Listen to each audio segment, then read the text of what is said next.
Similarly to your 56-year-old mother, I was scrolling down my Facebook timeline the other day when I came across a post. It was on my adult colouring book group, don't judge me, and someone had posted some images of just, the cutest little murderous colouring book you ever will see. And I saw that alongside the images they shared of this colouring book, they'd also typed out this big long rant. And as might be your first reaction when you see a big long rant on the internet as well, I prepared myself to chuckle, shake my head, have a wee giggle about how preposterous some people can be. I thought, oh no, maybe their colouring book came bent in the mail and they've decided to make this long post to complain about the gross mistreatment that the company dared to show them. But then I started reading and I thought, damn, they're actually making a reasonable point here. And a pang of disappointment ran through me. Because, what's the fun in that? A big long rant that I can't giggle at? Boo! How boring. Tomato, tomato, tomato. But I'm always the one to see a silver lining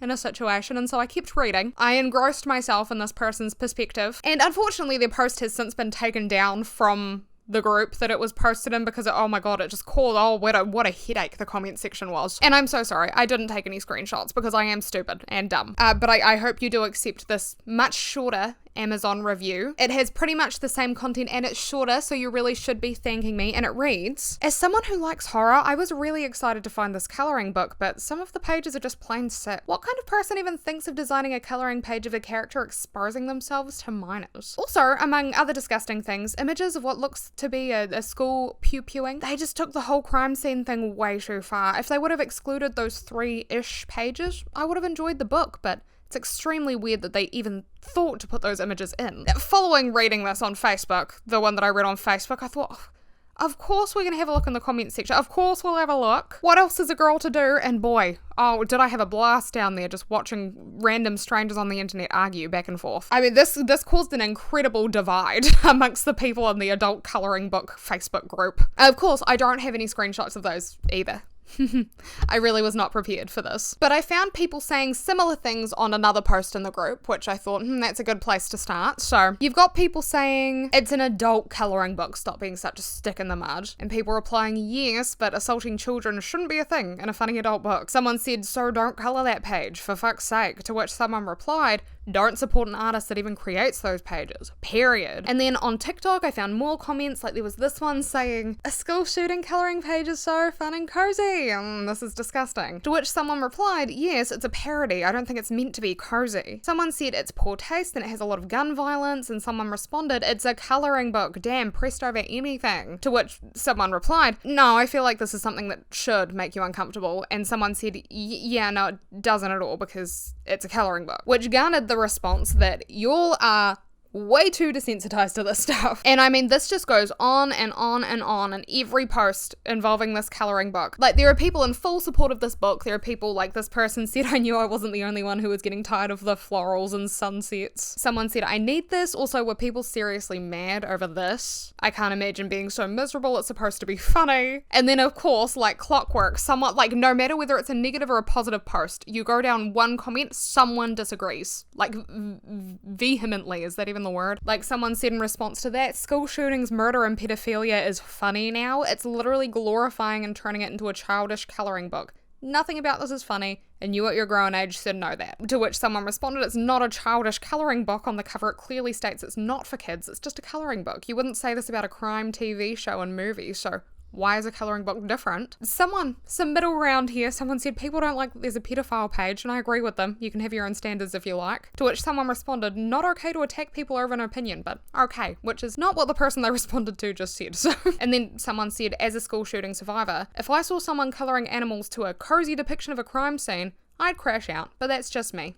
Do better. To which someone responded, sorry to hear that, this page was in poor taste, the artist has since removed it from the book, but they were also the same person jumping in their comment section to defend the book, so clearly as soon as it linked to a real world experience, they took a step back. Someone said, as a forensic scientist, I thought this was so cool until I saw there were depictions of pedos and SA and school shootings, etc. Do better. You can make a crime theme book without glamorizing serious crime. Someone said they could have done more like robbery pages or something. I don't get it. To which, agreed, I would buy that.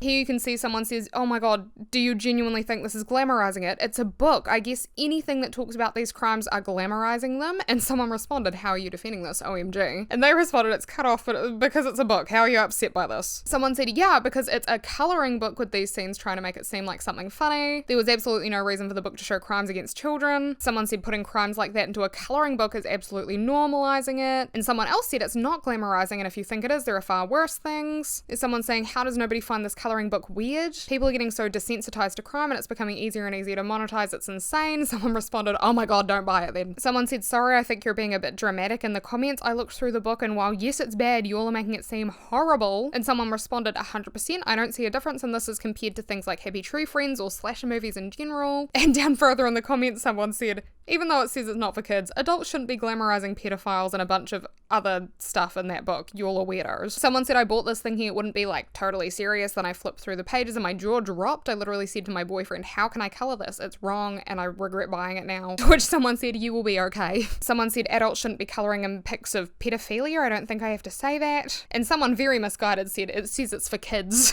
which it does not. It's cool, but let's not glamorize pedos or SA or school shootings, etc. Definitely some things that should have been left out. Can any adult here who wants to color in school shootings explain why? Someone said, y'all are so sensitive, goddamn. Someone said, okay, so it's a crime coloring book. The point is to show crime, so all of you complaining about actual crimes being in there is just annoying. And then there's also people like, this is so unique, I might get it. This coloring book knows the market so well. So people just look over the not for kids sign, alright, it ain't that deep. I need this week and I buy it. This is freaking awesome. Mine comes tomorrow, I'm so excited. Some of these people have never seen Happy Tree Friends and it shows. I absolutely need this in my collection. Like, there are some really big fans of this book. And then there are some people that had, like, this person, I felt discomfort from this one. Now, the artists of this coloring book in question were, oh my god, I'm so sorry. I'm unengaged again. I keep doing this to you guys. And just like that, the wedding's back on. Not to worry, folks. But the artists of this coloring book, they were obviously quite quickly made aware of the fact that, some pages in their book had ruffled feathers, probably the most polite way to put it. And those pages apparently have since been removed due to the complaints. Although I have heard that they'll be reappearing, so now I'm just confused. I'm not entirely sure what's going on here. Like, one of the artists, JoJo Weirdo, they responded to a comment on TikTok saying, 3 most controversial pictures have been replaced to make sure everyone enjoys this book. In about 48 hours, these modifications will be effective. Someone responded, yeah, but why put that in a coloring book? To which the artist replied, too long to explain in a comment, but in volume 2, the pig was supposed to be tased and kicked by the 2 kids while being arrested. And in volume 3, he was going to have a bad time in prison, etc. About SA, everybody sees SA where there is just a kidnapping situation. At first I drew a rich guy instead of a girl. I should have kept it, I guess. And I believe they're talking about this image of a fox stalking a rabbit, which I haven't seen as like a major part of this controversy, and I also don't think is inherently as bad as the images that I've been focusing on, which is the one with the kids and the guns, and the one of the pig exposing his nipples to children. Obviously all of this is a matter of opinion, but anyway, what I do think is interesting is that this artist, JoJo Weirdo, is sort of telling 2 different stories and trying to appeal to like 2 different sides of this coin at the same time. And I think that's what's making it so confusing for me to keep up with. Like, here someone said, then why are you still telling people to DM you for the original version if you realize it shouldn't have been in there? To which JoJo Weirdo responded, I'm not. I'm saying for people to DM me for compensation, not for the original version.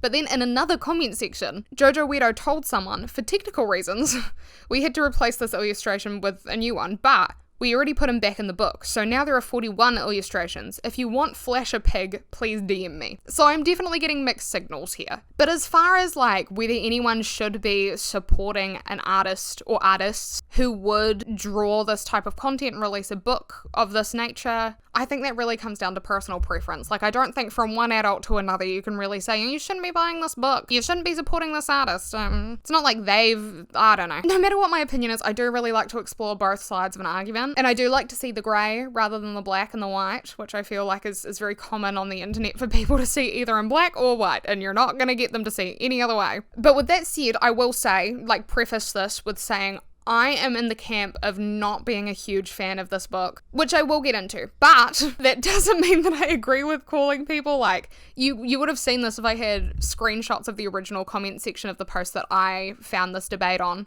Facebook. People were literally hopping in the comment sections and being like, if you buy this, you're a pedo, like, no question about it, or being like, you've got to be a psychopath if you like this book. I don't think that's fair. There is a reasonably big jump between, buying or even enjoying a book that depicts animals in various upsetting situations and it being an actual menace to society. Like, quite a big jump. And to be honest, I'm not sure how people even landed that jump. And then, on, like, a side note, I did see some people arguing, like, in defense of people who, like, bought the book or liked the book, being like, well, no, technically this isn't pedophilia because this book has animals in it, so really it would be more like bestiality, like, at least get your terminology right. And to those people, you know what? No, I'm just going to ignore those people because, like, what are you saying? Like, if you're trying to defend yourself, then there are better arguments. Like, that's wrong. That's not it. But as far as, like, back to the topic, as far as calling people, say, like, psychopaths for buying this book goes, I mean, listen, I can understand thinking that it's weird that people would want to sit down and relax and colour in vivid crime scenes. But I think people generally can benefit from taking a step back and at least trying to see things from another person's perspective. I mean, yeah, if someone left a 5-star review on Amazon for this book and it said, like, I love seeing murdered children, so this book really satisfied an urge for me, thank you for making it. And then no, we might have a problem with that person. Yeah, that's worrying. But these people in the comment section, they're generally arguing, why are you so upset? This is a colouring book for adults. It's no different than a TV show or a movie. No different from, like, Criminal Minds, for example. And these people are obviously separating art from reality in a way that some others, like myself, probably are not willing to do or not able to do. And of course, everyone has the right to be uncomfortable about something like that, uncomfortable about that notion, but then people also have the right to have that notion, if you know what I mean. But then on the other side of things, there were people, like, the defense for this book, they should have hired a better lawyer. Because there were people I saw that were saying things like, well, you guys are the real creeps associating these drawings with school shootings and pedophilia. Like, why is your mind even going there, you weirdos? And that's just not right, is it? Like, it's a crime scenes colouring book, so unsettling themes are implied. It's implied that anything that's happening in these images is a crime, yeah? So what did you think? That the one with, like, kids laying with guns surrounding them was just an image of kids playing sleeping lions? The one with the pig opening his jacket up, was that just like, oh, Daddy Pig came home from work, he'd like a hug from his children?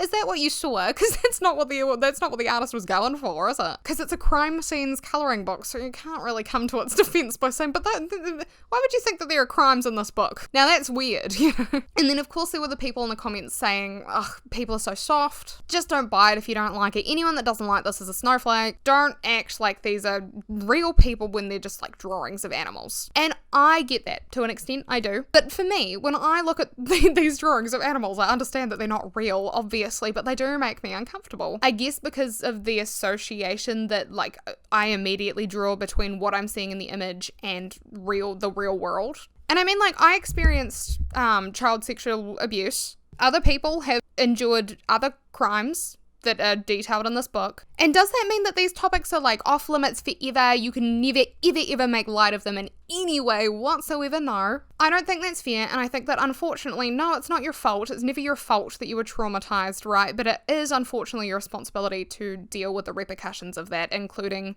trauma responses, including discomfort around things that other people maybe don't find as much discomfort in. Other people, especially strangers, should not have to wrap themselves in bubble wrap to avoid harming you, like to protect you. If you need to be wrapped in bubble wrap, then that's okay. You do what you need to do, but it's not other people's responsibility, 100%. Like people have mentioned, for example, if this is something that would disturb you, don't buy the book. Of course, easy solution. But I also think topics like this do require some sort of second thought because of how they affect people in the real world. And you could argue, to be fair, the authors of this colouring book, they did take steps to ensure that this book was picked up by the right consumers. They didn't like clickbait this book.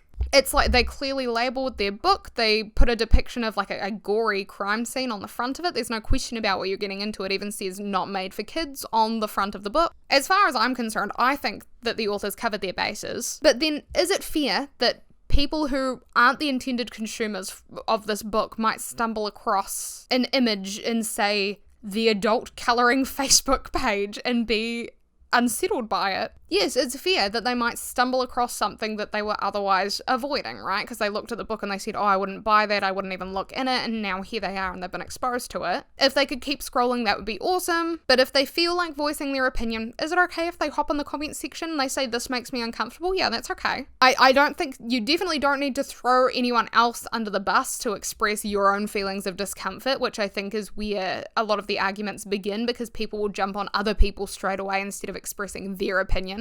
But that doesn't mean that you're not allowed to express how you're feeling, right? There are two sides to pretty much every situation, and one doesn't deserve to be silenced just because it's not the majority or because it's a bit of a buzzkill, you know what I mean? And I also don't think that being unsettled by a book that depicts something like this makes anyone a snowflake or even overly sensitive. Everyone is different. Everyone's experience in life is different. But what I do think, as I kind of touched on earlier, is that some people's tolerance to violence and crime is different to other people's tolerance, whether it's depicted in a cutesy art form or not. And I fall in the bracket of like not being able to tolerate it very well. I mean, genuinely, I couldn't even watch The Simpsons. Like, my parents didn't want me to watch it, so I never did, but I remember one time sitting in the hospital waiting room and it was playing on TV and Bart was getting strangled by Homer, and it just made me like, ugh. But I don't think that makes me overly sensitive. I mean, I'm not gonna like launch a petition to take The Simpsons off air. If I walk into someone's house and they're playing The Simpsons on their TV, I'm not gonna be like, turn that off. I just like, my brain just rejects it. I don't know what it is. I've always just considered it like a quirk of mine. Some cartoons, they've just always freaked me out, like SpongeBob.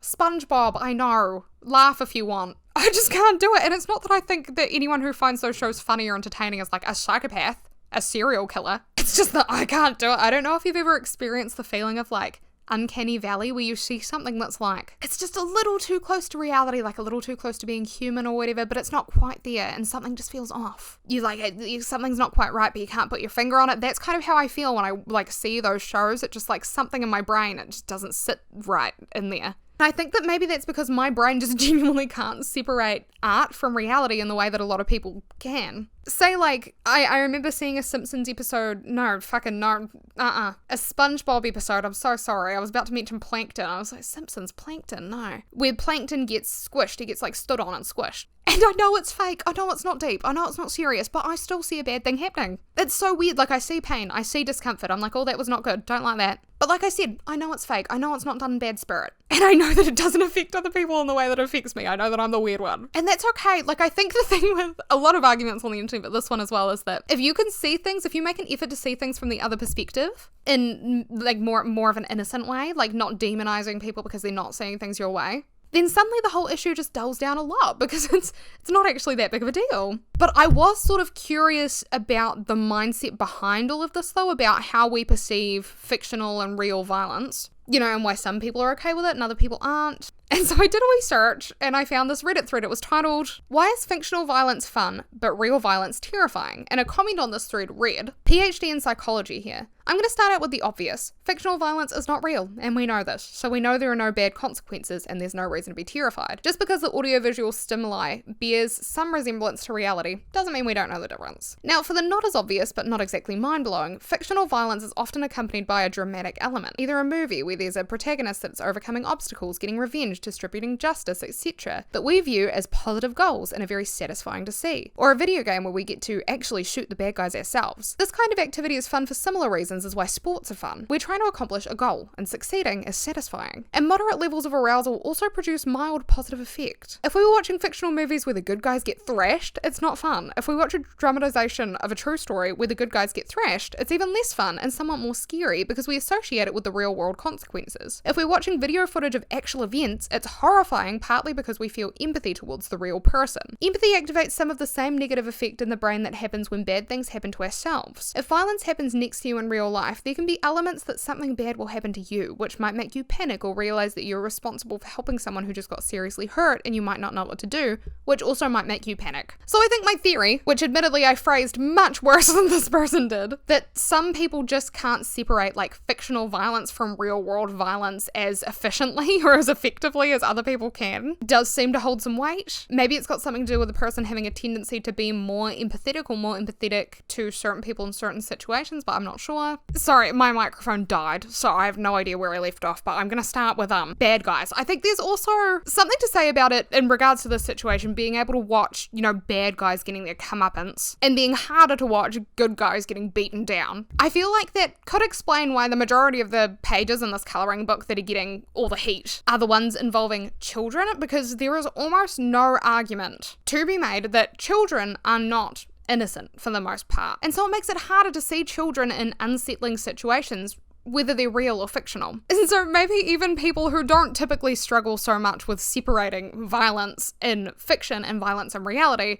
might find a bone to pick with these images depicting children in danger. Because even though these drawings are fictional, CSA and school shootings are real world situations. And it would be difficult to argue that they happen to bad people, right? So it could make it harder for people to have that cognitive dissonance that tells them, no, this is fake, so it's okay, when it comes to things depicting children, because it's just harder to, it's not satisfying whatsoever. There's no positive element to it, and so it's harder to find that balance, I guess, where it makes it feel all right. But I don't know if that makes any sense though. Okay, the only thing I've got a PhD in is yapping. So you tell me what you think about that. But what I really wanted to talk about, what really piqued my interest when I was reading these comments, is I think it's a little bit naive to say that we as human beings are desensitized from violence and death solely because of media, like the TV, movies, videos on the internet. I think saying that is it's really along the lines of people saying video games are creating murderers. And then even further back when people would say rock music was sent by Satan to corrupt the youths, you're being a bit dramatic, Deborah, calm down. I mean, for one, there really is no scientific evidence that fictional media leads to real life desensitization. Christopher J. Ferguson wrote an article about this on HuffPost. He said, evidence for the belief that media influences the brain in ways that promote violence is lacking. Indeed, in 2011, the Supreme Court of the United States brushed aside this notion after reviewing evidence. Some scholars have attempted to argue for desensitization using brain studies. For example, some studies have used what are called P300 amplitudes and EEG assessments. P300 studies are mainly related to boredom or disengagement, so it's not surprising that showing people the same images, violent or not, over and over would make people less emotionally aroused. Attempts to link these kinds of brain findings to desensitization are speculative at best, particularly since some of the outcome measures used to do so have since been revealed to be invalid. Other attempts using fMRIs similarly have been dubious, using tiny samples, voodoo statistics, and with little evidence that any observed differences have anything to do with increased aggressiveness or decreased empathy. Some studies appear to have been funded by what look like anti-media advocacy groups, a clear conflict of interest. Most of these studies are like Rorschach cards, telling us more about what the scholars hope to see, not what's really going on in real life. And of course, not all such studies find evidence for even these nebulous effects. But for two, I don't know, I think people say in the modern day we're becoming desensitized. Humans have always been a little odd from my perspective when it comes to the topic of death. I mean, think, it used to be a nice little lunchtime activity to pack the kids a lunch and bring them down to the town centre so that you guys can watch a hanging or a beheading together of some criminal who may or may not have been correctly tried in court. And centuries ago, people spent hours just dreaming up these new and improved torture methods, building these ghastly structures and devices that you just don't really see nowadays. That sort of stuff I definitely feel is less common. The more developed we've gotten as a society, I feel the less we've accepted torturing people, which is great. I guess. And I mean, people have been reading and writing murder mystery books since Edgar Allan Poe published The Murders in the Rue Morgue in a magazine in like 1841. So it's not like we've only just started being exposed to death with these fancy new technologies we have. It's not like we've just now become like, it's just become this blasé thing that we talk about now. It's been this way. I do understand that with access to things like TV, movies, the internet, and I guess now colouring books, we do have absolutely everything at our fingertips. If we want to seek out blood and gore and disaster, then we can very easily. But is that an entirely new thing for the human race? No. And personally, when it comes down to it, I really just do think that everyone has their own tolerance for these kinds of things. Whether it's nature or nurture, I'm not sure. Like, maybe if I was born in the 1800s and my family said, come along, sweetie, we're going to a hanging, would I still be really uncomfortable about it, or would it have been normalized enough for me that it wouldn't bother me? I'm not sure. I can't say because I'm not a Victorian child. But me as I am, I mean, growing up, I couldn't even watch like Harry Potter. Twilight, couldn't watch it. Not because it was scary, but because I was scared that they would be scary. No, I wasn't scared that they were scary. I was scared just in case. I made my dad watch My Little Pony with me once because I was too scared to put it on by myself because I'd accidentally watched this. It was this My Little Pony movie or series from like the 80s, and it was quite terrifying. And it scared me so bad that I needed him to sit with me to watch the new My Little Pony stuff because I was worried that even the modern versions would have become terrifying after watching that one freaky version of it. Or like my partner, when we were camping, fell asleep watching the Belko experiment, and I could have killed him because how dare you? Like, I didn't want to watch people getting murdered when I was afraid myself that I would be murdered that night. My only defenses were the zip on the tent and my boyfriend, who was now sleeping soundly next to me while I panicked. As far as I was concerned, it was all over for me. I was terrified. And you can cut to like around the age of 16 was when I discovered true crime videos on YouTube. And now I can finally stomach watching true crime documentaries without struggling to sleep for weeks afterwards. And I am an avid watcher of true crime. I find the stories very interesting and the psychology very interesting. I sympathize with the families of the victims and obviously, of course, with the victims themselves, but I think that these stories can be so eye-opening and so important to share, like ones involving domestic violence, stalkers, like there's something to be learnt from these things, and you can't pretend that things like this aren't happening in the world. But I'm not desensitized to crime. I'm not emotionless and unaffected when I hear terrible things discussed. I still have to turn away when movies get too bloody. Still haven't sat through a whole episode of SpongeBob. I don't think I've got it in me. I've just never been able to tolerate violence, blood, gore, stuff like that. It just has never sat right with me. Like, I can't just, I don't think I'll ever just watch a not safe for life video and then move on with my day, and I don't think I'd ever want to do that because it's not nice, is it? And I'm sure that there are plenty of other people like me out there, but then I'm also sure that there are a lot of people who are the absolute polar opposite. And when you look at it that way, it makes so much sense the way that this colouring book has just split people straight down the middle. And it makes so much sense why neither side can really understand where the other side is coming from. Like, the other argument, it doesn't make sense to them because that's not how their brain works. I mean, the way we view things can be so inbuilt in us that it's hard to perceive it from any other way, any other perspective, you know what I mean? But like I said, does the existence of this colouring book prove that we as a society are becoming wholly desensitized to things like death and destruction? No, I don't think that's a completely relevant argument. But the only very personal opinion that I will be sharing on the existence of this book is, I mean, like, I colour to calm down. If I've had a sort of rough day, I just want to like take a breather and relax, or, you know, I'm stressed. I tried making cinnamon rolls, but they don't really taste like cinnamon, they just taste like roll, and now I'm upset, you know. That's when I whip out my handy dandy colouring book and my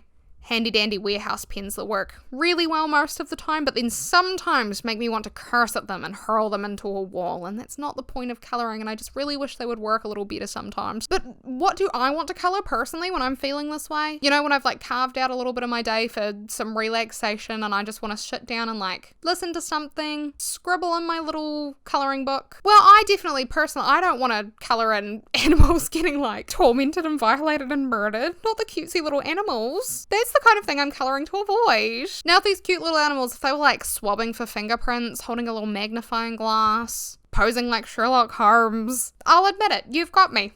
I'll colour that. But me personally, I'm probably going to pass on colouring a scene where a bunch of children are laying around in pools of blood with guns surrounding them. Because whether it's like anthropomorphized animals laying there, or whether it's depicting real human children, I'm personally just not going to find that fun or calming. Like, I'll feel weird the whole time. I don't think I'd be able to do it. So would I buy this book? Me personally? Honestly, no. It's not my cup of tea, and it's not like I'm opposed to dark humor. People can have their fun, you know, and I think that, yeah, sometimes people can honestly be really sensitive, and you just can't please everyone. It's also not your job to please everyone. But me, I just can't imagine myself sitting down to colour and relax a little bit and thinking, yep, and then I want the children's blood to be red, dark red. I think I will stick to like flowers and little bunny rabbits eating lunch at a diner. But then, as discussed, I have never been able to handle blood or gore. Okay, I've never been a blood and gore connoisseur. Like Happy Tree Friends, even Dumb Ways to Die, fucking salad fingers, don't get me started. Oh my god, it sends shivers down my spine. So that's my opinion, right? That's how my brain works, and I don't think it's fair for me entirely to judge, just from a layman's perspective, people whose brains don't work the same as mine. But I understand that there are a lot of opinions flying around about this book, and I'd love to hear yours, and I would really love for this comment section to not become one big argument. Like, we can have different outlooks on things and still be civil. Let's have like a discussion in the comments. Let's not accuse anyone of anything. Let's not be dramatic about things. Let's talk about how we feel, why we feel that way, and let's read about why other people feel differently. That's like a crazy disclaimer to have to give on a video about a colouring book, I realise. But yeah, like I said, I do understand being unsettled by the content in this book, and I understand if that makes you feel a little bit prickly. And I also understand feeling defensive because people have implied that you're a bad person because you've bought the book, you know what I mean? Like, I understand both perspectives, and I understand why it can get a little grisly when we're talking about it. I just don't feel like we need to do that. I think we can be really nice. But yeah, hopefully I've sort of laid out both sides of things, and hopefully it was at least a little bit enjoyable to watch, and I didn't like make anyone mad. But I'm gonna go. I'll go edit this or whatever. I always end with that. I'll go edit this. Okay, who asked? But yeah, thank you so much for watching, guys. I will see you. I almost said on the other side, but that's a bit of a morbid way to end the video. And I probably will never see you on the other side of this anyway. So I'll see you in my next video. It's a better way to put it. Thank you so much for watching. Have a good day. Bye. Bye.